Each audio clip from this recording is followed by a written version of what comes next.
नमस्कार दोस्तों, एजुकेशन 790 से मैं सुरेश यादव। दोस्तों, आज भारतीय संविधान में हम देखेंगे इम्पोर्टेंट टॉपिक जो है राज्य के नीति निर्देशक तत्व। कौन सा है?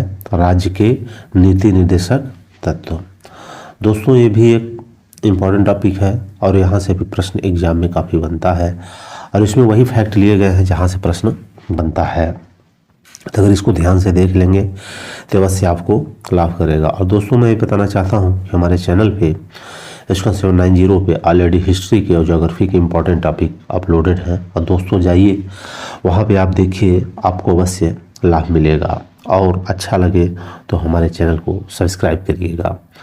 दोस्तों, आज हम देखते हैं राज्य के नीति निर्देशक तत्वों का वर्णन संविधान के भाग 4 में अनुच्छेद 36 से 51 अंतर्गत किया गया है। पहला तो यही याद रख लेना कि भाग 4 में है और 36 से 51 के बीच में है। राज्य के नीति निर्देशक तत्व केंद्र अथवा राज्यों की सरकारों के नाम जारी ऐसे निर्देश हैं जो देश की शासन व्यवस्था के लिए मौलिक हैं, जो देश शासन व्यवस्था के लिए मौलिक है। अनुच्छेद 36 में क्या है? इसमें राज्य का वही अर्थ बताया गया है जो मौलिक अधिकारों के लिए प्रयुक्त के अर्थात राज्य एवं केंद्र एवं राज्य सरकारों के अलावा स्थानीय प्राधिकारी भी सम्मिलित हैं। अनुच्छेद 37 में इसमें कहा गया है कि संविधान के भाग 4 में दिए गए उपबंधों को किसी न्यायालय द्वारा बाध्यता नहीं दी जा सकेगी और इस भाग में दिए गए तत्व शासन के मूलभूत हैं और विधि के निर्माण तत्वों का प्रयोग राज्य का कर्तव्य होगा।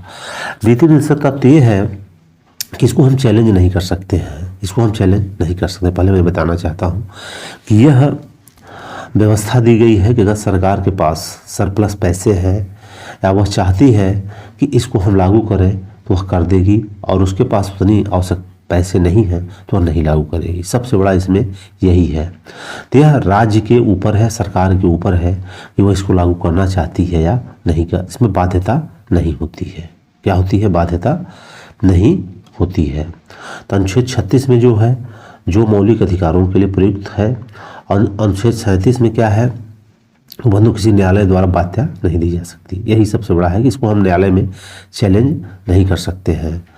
अब देखो, 42वें संवैधानिक संशोधन द्वारा आर्थिक सुरक्षा संबंधी निर्देशक तत्व जोड़ा गया। किसमें जोड़ा गया था? या 42 अमेंडमेंट में आर्थिक सुरक्षा संबंधी निर्देशक तत्व जोड़ा गया।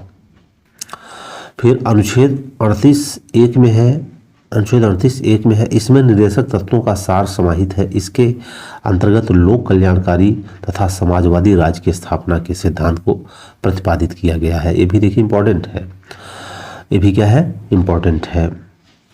फिर 44वें संविधान संशोधन 1979 द्वारा अनुच्छेद 38 में एक खंड जोड़ दिया गया जिसमें कहा गया कि राज्य विशिष्टता आय की असमानताओं को कम करने, विशिष्टता आय की असमानताओं को कम करने, लोगों के बीच प्रतिष्ठा, सुविधा और अवसरों की असमानता समाप्त करने का प्रयास करेगा। मतलब इसमें यही था कि जितने भी नागरिक हैं सभी समान अवस्था पे आ जाएं, ऐसा प्रयास राज्य सरकार को करना है। अब अनुच्छेद 39 में क्या बताया गया है? इस अनुच्छेद में दासता एवं शोषण से बालकों की रक्षा हेतु बंधुआ मजदूरी उन्मूलन अधिनियम 1972 लागू किया गया है। साथ ही 14 वर्ष से कम उम्र के बच्चों को घरेलू और अन्य कार्यों में नियोजित करना कानूनन अपराध घोषित किया गया है, जिसके अंतर्गत 20,000 जुर्माना और 1 वर्ष की कैद हो सकती है। तो ये देखिए इंपॉर्टेंट है। 21 आर्टिकल तहत है, 39 आर्टिकल तहत है कि 14 वर्ष से कम उम्र के बच्चों को मजदूरी या किसी अन्य कार्य में हम नहीं लगा सकते। तो इसको याद रखना, अनुच्छेद 39, अनुच्छेद 39। अब 39 का में क्या है कि अनुच्छेद 39 का में 1976-42वें संविधान संशोधन द्वारा यह अनुच्छेद स्थापित किया गया कि इनसे अनुसार निःशुल्क विधिक सहायता और सबके लिए समान न्याय की प्राप्ति करना राज्य का कर्तव्य घोषित किया गया। किसके अंदर? 39 का के अंतर्गत। और 44 जो कई बार पूछा जा चुका है, इसको जरूर याद कर लेना कि अनुच्छेद 44 में दिए गए समान सिविल संहिता के लिए सरकार ने विशेष विवाह अधिनियम तथा हिंदू उत्तराधिकार अधिनियम 1956 पारित किए गए। तो 44, अब इसको कैसे याद रखेंगे? 44 है तो समान, दोनों समान है ना, 44 वैसे समान सिविल संहिता रहेगी। इसमें क्या रहेगी? समान सिविल संहिता रहेगी अनुच्छेद 44 में। कई बार यही पूछा जा सकता है, पूछा जाता है क्वेश्चन में कि समान संहिता किस आर्टिकल में है तो अनुच्छेद 44, क्योंकि 44 समान है और इधर समान सिविल संहिता लिखा हुआ है। अब अनुच्छेद 45 में क्या है? अनुच्छेद 45 में दिए गए निषेधता तो 6 से 14 वर्ष के बच्चों को निःशुल्क और अनिवार्य शिक्षा 46वें संविधान संशोधन अधिनियम द्वारा मौलिक अधिकारों में परिवर्तित कर दिया गया। अब अनुच्छेद 21A के अंतर्गत मौलिक अधिकार। अब देखिए, इसी जो नीति निषेध तत्व था, सरकार ने इसको मौलिक अधिकार में जोड़ दिया गया कि अगर बच्चे नहीं पढ़ते हैं तो इस पे क्या होगा, सरकार के खिलाफ चैलेंज किया जा सकता है।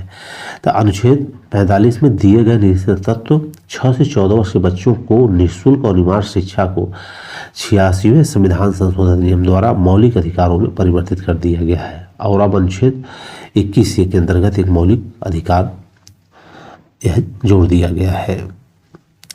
अब अनुच्छेद 46 में क्या है? अनुच्छेद 46 में देखिए, राज्य को निर्देश दिया गया है कि अनुसूचित जाति और अनुसूचित जनजाति और अन्य पिछड़े वर्गों के शैक्षणिक व आर्थिक हितों की अभिवृद्धि का प्रयास करेगा। किसमें? अनुच्छेद 46 में। अनुच्छेद 47 में दिए गए निर्देशक तत्वों को क्रियान्वयन के लिए बच्चों में पर्याप्त पोषाहार के लिए मिड डे मील कार्यक्रम स्कूलों में चलाया जा रहा है तथा विटामिन ए की खुराक का सेवन किया। मतलब ये अनुच्छेद 47 में बात कही गई है कि उनके स्वास्थ्य का भी ध्यान रखना है। अनुच्छेद 335 में क्या है? इसके अनुसार संघ तथा राज्य के कार्यकलाप से संबंधित सेवाओं, पदों और नियुक्तियों करने में अनुसूचित जातियों, अनुसूचित जनजातियों के सदस्यों के दावों के प्रशासन की दक्षता बनाए रखने की संगति के अनुसार ध्यान रखा जाएगा। यद्यपि अनुच्छेद 350 का, अनुच्छेद 351 और अनुच्छेद 335 में संविधान के भाग 4 में शामिल नहीं है, तथा न्यायालयों में इन्हें निर्देशक तत्वों की श्रेणी में रखा गया है। निर्देशक तत्व की प्राप्ति का ढंग संवैधानिक है अनुच्छेद 335 में। तो दोस्तों, आज हमारा था यह नीति निर्देशक तत्व। इसमें देखिए, जो सबसे इम्पोर्टेंट पॉइंट है जिसको याद रखना, अनुच्छेद 44। अनुच्छेद 44 समाज सिविल संहिता, ये यहाँ से प्रश्न कई बार आ चुका है। अनुच्छेद 45 भी इम्पोर्टेंट है, जबकि 46वें संविधान संशोधन में यह मौलिक अधिकार में जोड़ दिया गया है। तो दोस्तों, आज हमारा टॉपिक था नीति निर्देशक तत्व के बारे में। प्रश्न यहाँ से भी काफ़ी बनता है। और दोस्तों, अगर वीडियो अच्छी लगी है तो वीडियो को लाइक करिएगा, इसको दोस्तों में शेयर करिए और हमारे चैनल को सब्सक्राइब करिएगा। जय हिंद, जय भारत।